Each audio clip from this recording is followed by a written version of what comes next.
Hey, Mama, welcome back to the Smart Bells Fitness Show. Today is a really exciting topic, and I think it's really appropriate as we enter a new year.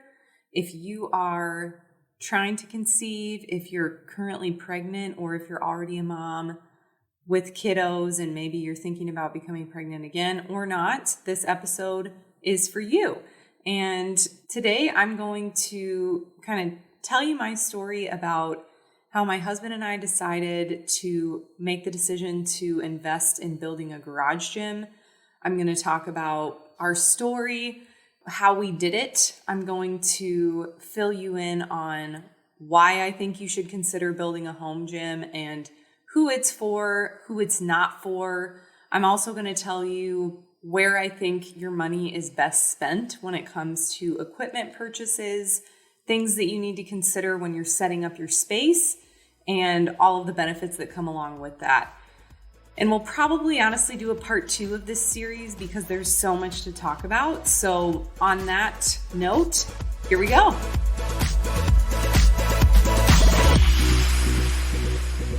Hey Mama, welcome to the Smart Bells Fitness Podcast, where you can learn how to stay fit, healthy, and feel good during and after pregnancy. I'm your host, Kelsey Lee Miller. I'm a certified pre- and postnatal coach, and I believe as moms, we show up as our best when we prioritize caring for our bodies.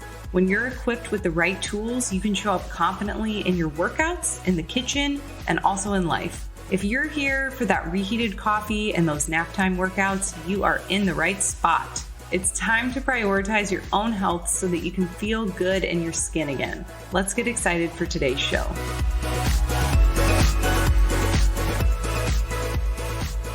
All right, so garage gyms. Let's talk about garage gyms, home gyms. My husband and I decided to build a garage gym. This actually happened pre-COVID, and it ended up being one of the best decisions that we've ever made. And let me just start by saying that if you are somebody who is more motivated by being around other people when you go work out at the gym, maybe you're a little bit more extroverted that way, you enjoy being in a class-like environment, maybe a home gym is not for you. It could potentially still be for you once you hear some of the pros that come along with it, but it's not necessarily for everybody. So here's some of the pros that I think come along with having a home gym, who it would serve best, who it is for.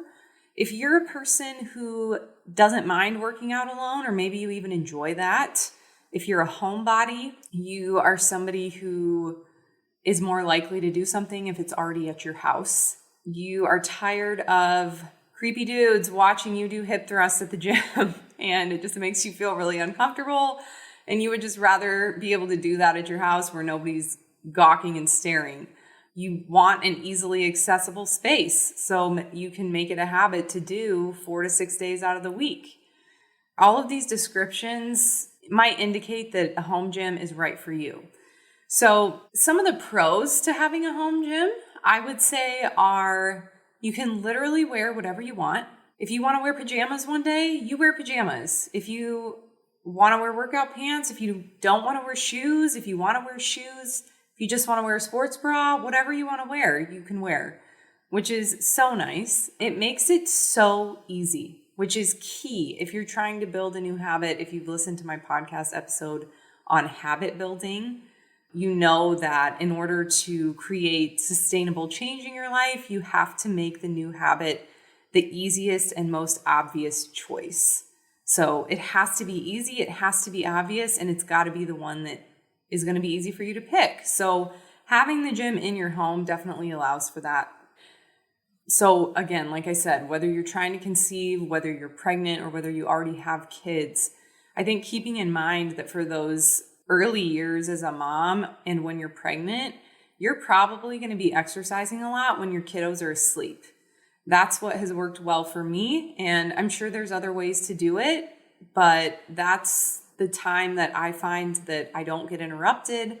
I can focus on it. It's a stress reliever for me, and it's just easier to do when they're asleep, when they're really little and they can't necessarily entertain themselves yet on their own. So it just makes it that much easier. You can also, I think an added bonus is when your kids get older, you can let them see what you do And then it's setting an example to them, which I think is fantastic and amazing. And if you really want to influence your kids, you have to pay attention to what you do, because that's always going to speak louder than what you say. Also, one other thing that's kind of fun is if you like to take little dance breaks between sets, you can do that. And also, if you fart, nobody cares. So all of those things are added benefits of working out at your house. So anecdotally, I also want to say that as somebody who has worked in multiple gyms as a trainer before I had my own company and my own business, and also as someone who's worked out in top-notch facilities, I just want to personally say that you can create something just as good in your home for a fraction of the cost that you would pay just to get personal training at a place like that over the course of your life. So yes, it is an investment. Yes, it is something that you have to commit to before you do it. And depending on how much you want to spend, you can end up with a really awesome place or space to work out in your home. You can spend less than $5,000. You can spend 5 to 10. You can spend 10 to 20. You could spend 20 to 30. I mean, it kind of just depends how deep down the rabbit hole you want to dive and how much equipment you want to get. So I want you to keep this perspective in mind. A lot of people will look at our gym. If you've been over on my YouTube channel or my Instagram or my Facebook page, you'll see I have a highlight on my Instagram that kind of shows the transformation of our garage gym and what it looked like at the beginning and then what it looks like now. And if you've seen that, a lot of people look at that and they're like, gosh, that's a lot of money. But I want to challenge you in that thought and actually say that while it is money, it's well spent, because what I get from the gym equipment and from the space is so much more than just equipment. I get improvements in my health, right? I get increased muscle mass. I get improved mood and cognition. I get improved brain productivity.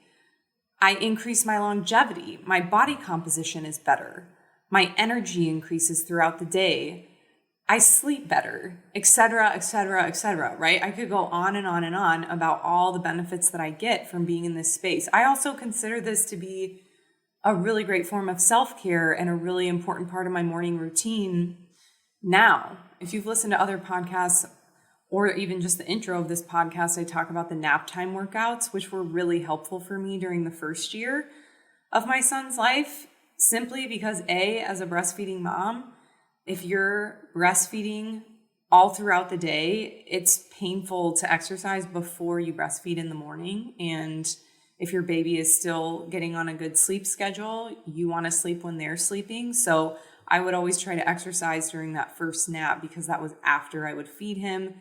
And then the milk would obviously not be, my boobs weren't so full of milk, and it was just a lot less painful. So that's something to consider too, if you are planning to breastfeed or you are a breastfeeding mom.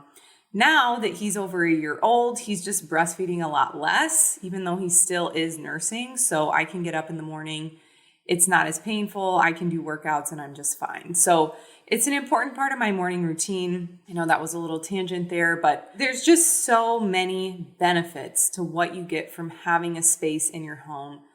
Not to mention, you don't have to have a nanny because you can do it while your kids are asleep. You don't have to take your kids to childcare. You also don't have to worry about gyms closing with the pandemic and whatever else is going to happen with that. So it's just a win-win in my perspective. And my husband and I decided to do it. We decided it was worth it. It was less than a car. Like, we created an amazing space that we're going to use for the rest of our lives, and it costs less than a car.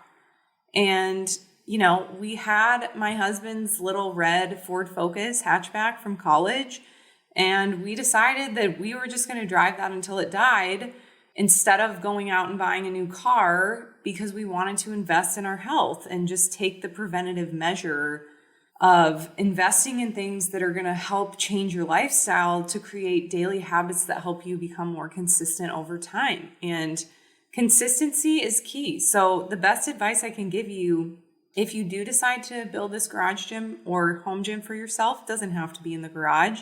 It's just to keep showing up. And that's the best advice I've ever gotten in life, I think, is just keep showing up, because consistency trumps everything.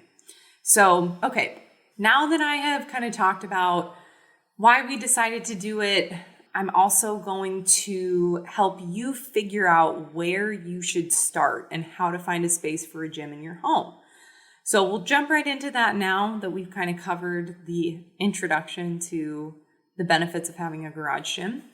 When you're trying to find a space for this, so depending on where you live, if you're in the United States or outside of the country, whether you have a basement or not, whether you've got a garage that's accessible or not, you really don't need a ton of space in order to create a gym. Now, here's a few recommendations that I would give to you. First one is to find a place that you won't have to put the equipment away and pull it back out every single time you want to use it.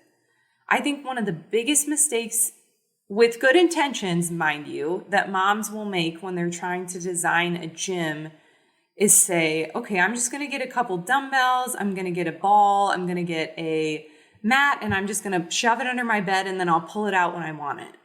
You're not going to do it. You're not going to pull it out. You're going to forget it's under there. If you don't see it, it's not going to trigger that you should use it. You might use it a couple times, but if we're talking about making this the easiest and the most obvious choice, you have to put it somewhere where you're not going to have to pull out all the equipment before you even start working out. That's going to feel like a huge hassle.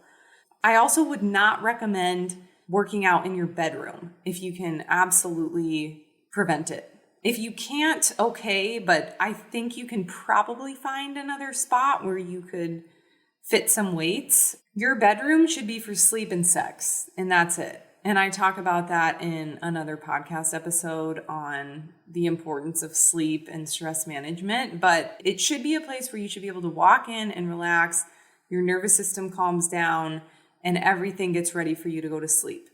So it's not the best space for you to be exercising in because you want your brain to relax when you go into your bedroom. So that's the first point. Pick a spot where you won't have to pull the equipment out and put it back every single time you want to use it. Or the second tip is pick a spot that you actually enjoy going into. So if it's dingy, if it's dark, if it's not pretty, maybe you're a visual person like me, like I enjoy having a space that looks good. So it doesn't have to be like the Taj Mahal, right? But it needs to be a place that you enjoy going into. It needs to feel kind of like a gym. So it needs to be light. It needs to be bright. It hopefully has some type of a door or window that you can open the door or look out the window. Keeping it clean, keeping it organized, not sticking it in a dirty, dark, dingy corner somewhere. Trust me on this. You're going to use it more if it's something that is appealing for you to use. If it's not nice, you're not going to use it. The third point is don't be afraid to spend some money on it. Once you decide you're going to commit to it, don't be afraid to buy the right equipment. If it's a valuable piece that fits the space that you have, you're going to be so glad that you did purchase the right size piece for the space, because whether it's just ease of use or serving a specific purpose that that piece of equipment has, it's worth it to get the stuff that's going to fit the space so you don't have to spend all your time moving crap around, and you can just go and exercise and it feels good. And that's the whole point, right? We're just trying to create a space that is functional for you. So to summarize, finding a space. Pick a space where you won't have to pull it out and put it away every time you want to use it. Make it a space you enjoy, light, bright, clean, and organized. And don't be afraid to spend some money on the equipment that you're going to put in there, okay?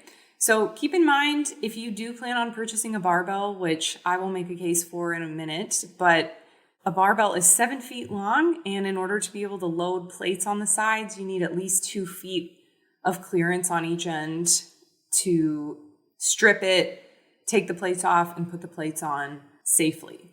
And now we're going to kind of jump into a few equipment recommendations that I have for you So this is where I feel like my experience is going to come in really handy and help you out, because if you go look at the garage gym we've created, it's pretty intense. Like, we have a lot of stuff in here, and there's definitely things I would probably do different in the future, but there's also things that I would not change for the world. So I'm going to talk about what I think is worth your money and what I think is not worth your money. What's worth top dollar and what's not. Okay? So keep in mind, things that are worth top dollar are things that it's going to make a difference when you're using the pieces of equipment day in and day out, whether it makes a difference in how the piece of equipment functions for you and how long it lasts. Okay? So things that I think are worth top dollar is getting a really good barbell. I think investing in getting one really good all-around barbell, you might spend a few $100s on a bar, but this bar, most of the time, if you buy it from a company that has really good warranties like Rogue, and I'm not sponsored by Rogue, I'm just giving you my equipment recommendations. So let me just add in any links that I put in this episode for Amazon specifically. I am an Amazon affiliate, so I will get a small commission, but all the other links, I'm just telling you because I think those pieces are the best. There is some stuff you can get from Amazon, but there's other stuff that I would definitely not recommend. So starting with the stuff that's worth top dollar, let's go back to the bar. So I think Rogue bars are really worth it. They're made extremely well. They last an incredibly long time. They have free shipping on the bar, often if you buy it during a sale time like Black Friday or some other big sale that they have. And you can get a really good quality bar that's going to be good for most lifts that you do. So 2 bars that I really like from Rogue are the Matt Chan bar and the Rogue Ohio bar. They're really good for just overall lifts. What I mean by that is they're not like a specific deadlift bar. It's not like a powerlifting bar. We have those bars. Like, my husband and I purchased those bars, but I think for most of you, you're not going to need all those types of bars. Just get a really good overall, all around solid quality barbell and you'll be set. The next thing I think that's worth it is a good bench. I think if you can only pick one, that you should probably get an adjustable bench, because you can do so much more with an adjustable bench. If you have a flat bench, that's great. I love the Thompson Fat Pad that we got from Rogue. It's super squishy. It's super big and thick. I love doing hip thrusts on that. And it's just very, very comfortable to use, but it is a flat bench. So if you were going to be able to invest in 2 types of benches, I would say get the Fat Pad and then get an incline bench. I'll recommend an incline bench in the show notes for you. But getting one that's easy to adjust, that has a bunch of different angles on it, and making sure that it's going to fit in your space well is important. So the barbell's worth top dollar in my opinion. A good bench is worth it. Resistance bands are worth the money. If you get cheapo mini bands off Amazon, they will snap and break and get way too stretched out way too fast. I have done this. I've tried many brands, and I will link some that I think are good quality brands that you can get, but they normally shouldn't be busting and breaking, especially if it's just you using them or if it's just a couple people in your house using them. The next thing that I think is worth your money is a solid squat rack or some type of a rig. Okay, so if you're just going to buy a squat rack, this one kind of floats in the middle for me. So I don't think you have to pay top dollar necessarily for a name brand squat rack, but you also don't want a really crappy cheap one, because you're going to be putting a barbell on and off of this thing, and you want it to be sturdy. You want it to be easy to use. It's not something that you want to go cheap on, but you also might not have to buy name brand just for the sake of buying name brand. I think it's important to keep in mind too, when you're purchasing name brand items or top dollar items, high quality stuff is made and designed by the manufacturer to last for tons of use, for major wear and tear in a commercial gym when 50 plus people a day are using it 7 days a week. So for you, if you invest in one really good bar, that's going to last you forever because you're the only one using it. Those are the items that I think you should consider paying a little bit more for just because of the amount that you will use them. The items that I think you don't have to pay top dollar for would be name brand dumbbells. You can get a really good hex dumbbell, which is the black rubber that's in that hexagon shape. Those are very sturdy. They last for a very long time. And again, like I said, they're not being used by 50 people a day. You're the only one using it. So if you take good care of those, they will last forever. I know I mentioned the squat rack situation a second ago.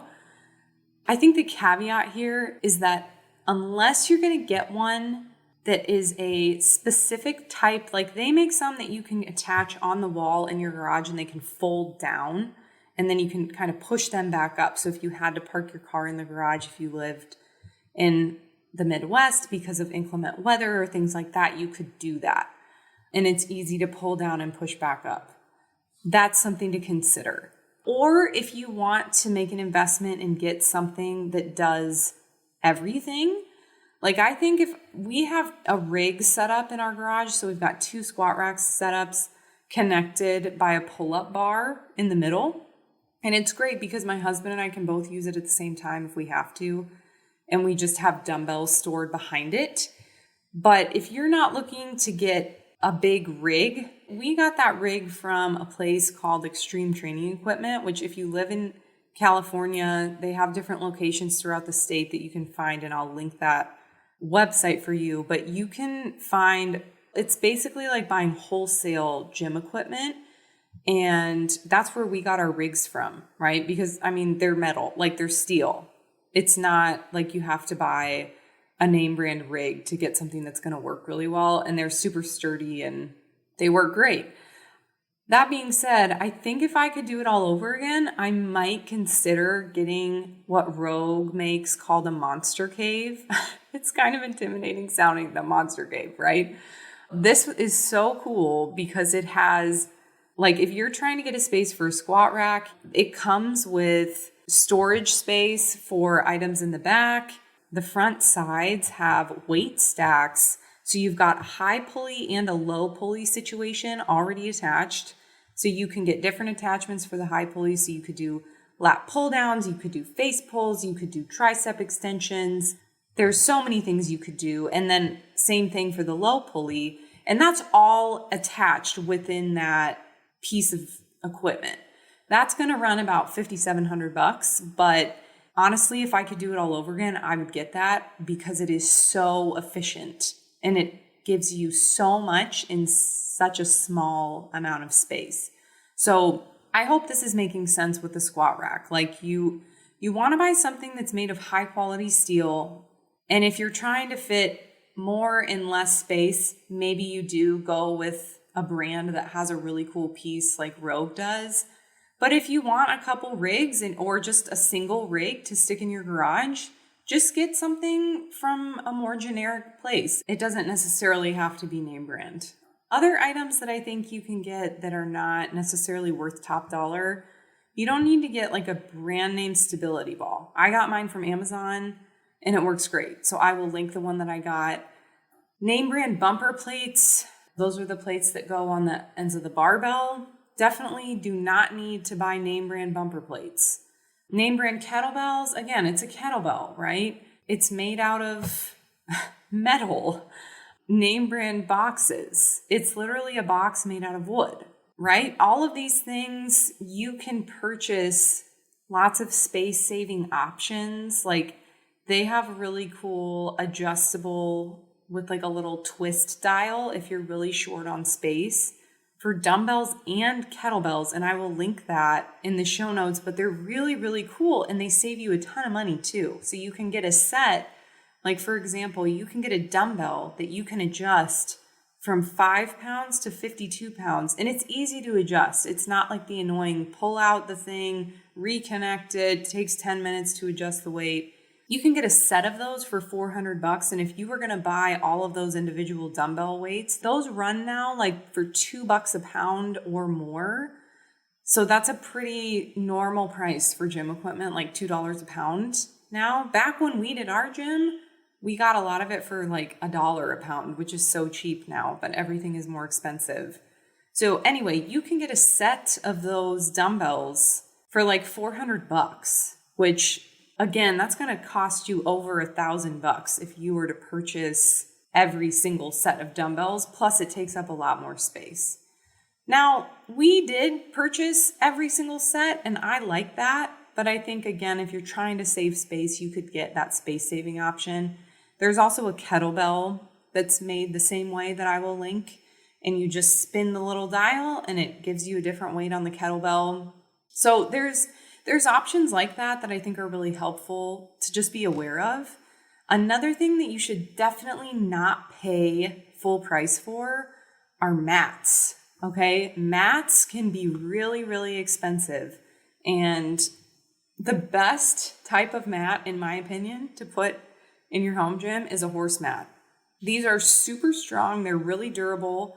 They're normally 3/4 of an inch thick when it comes to thickness, which is what I would recommend, especially if you're going to be dropping barbells and plates and, lifting heavy weight with deadlifts and things like that.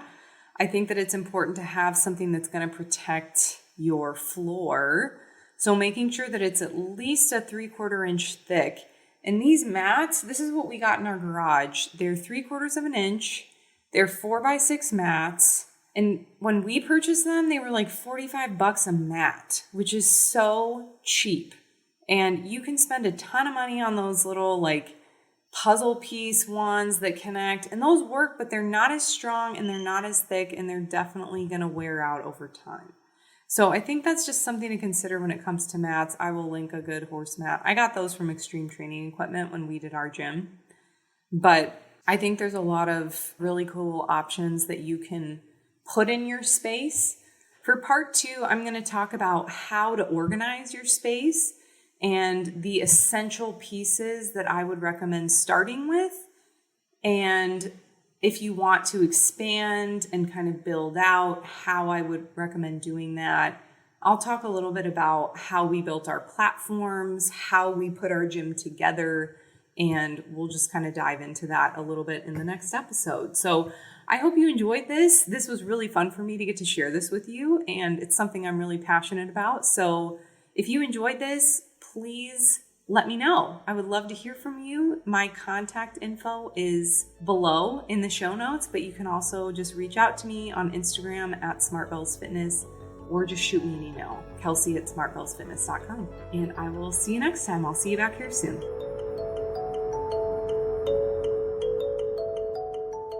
Hey mama, thanks for tuning in today. Really quick before you go, if this podcast has blessed you in some way, the number one way you can thank me is to leave a written review over on Apple Podcasts. I get really excited every time I see that this show has positively impacted your life in some way. If you would do that for me, I would be so grateful. The second thing you can do is just tell another mama you think could benefit from listening to the Smart Bells Fitness podcast. That's it for now. I'll see you back here soon.